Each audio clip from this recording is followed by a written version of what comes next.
Welcome back. In the previous step, we talked about the difference between you and Wall Street. Now, we're going to introduce you to bonds. Get comfortable. This one's a bit longer than you're used to.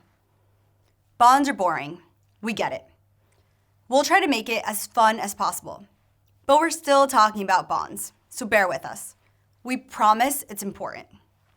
Two of the main types of financial securities that you can buy on the stock market are stocks and bonds. We've talked about what a stock is already, a small piece of ownership in a company. But what's a bond? A bond is when you lend money to a company for a set period of time. Bonds are also called fixed income or debt. When companies need money, they can either do what the Dutch East India Company did and sell little pieces of themselves, or they can use bonds to borrow money. Imagine you're opening a lemonade stand. To make that happen, you need to have lemons, something to squeeze your lemons with, some cups, and a table where you'll set up shop. All of these things cost money. If you don't have any, you can either sell shares in exchange for some of the future profits that you will make, just like the Dutch East India Company, or you can borrow money from someone and promise to pay them back later on.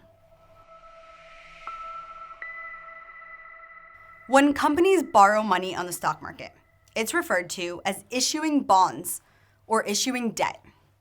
When you buy shares, you become a part owner. But when you buy bonds, you become a lender. The wording is confusing, we know. Buying something isn't intuitive to the idea of loaning money. But just remember, bonds are loans and shares are ownership. You can buy either. The combination of debt, or bonds, and shares, which are also called equity, in a company is called its capital structure. The best way to think about this is comparing it to a house. Let's say a house is on sale for $100,000. We can compare that to the total value of a company, called enterprise value.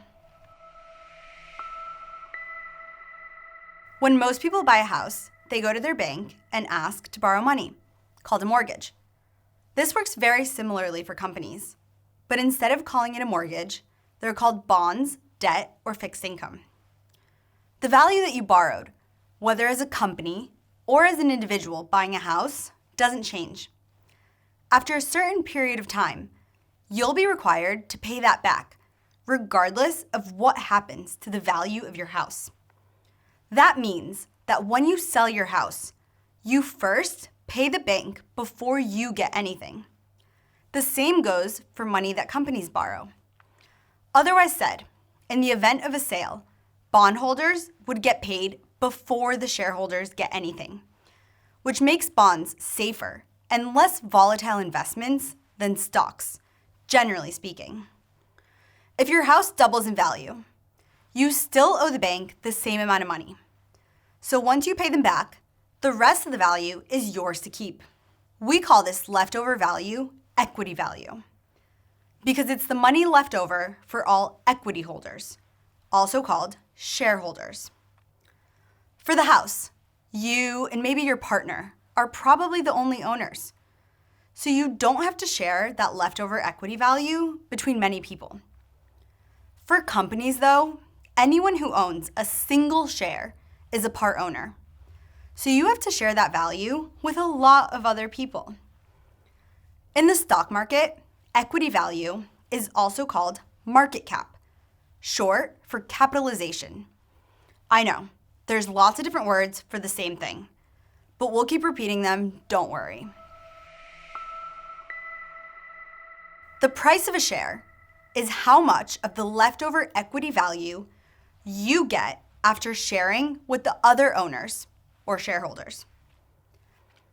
Think about this as a pizza. If an entire pizza costs $10 and you cut it in half, you have 2 slices, each worth $5. If you cut those slices in half again, you'll have 4 slices, each worth $2.50. The price of the slice changed, but the price of the pizza didn't. The number of slices of pizza are the number of shares, and the share price is the cost per slice of pizza. The key things we learned in this step are what a bond is and how the total value first flows to bonds and then the leftover value goes to stocks. We also learned that while the leftover equity value can go up and down, the amount of bonds that need to be paid back stays the same over time. There are a couple other major differences and some nuances that we'll address soon. But for now, the key takeaway is that the amount bondholders need to be paid back doesn't change, and that they're paid first, while the shareholders get the leftover amount, which fluctuates up and down. As an investor in the stock market, you can choose to buy either stocks or bonds. So it's important to understand what they are and how they work. In the next step, we'll talk about the different ways you can make money investing.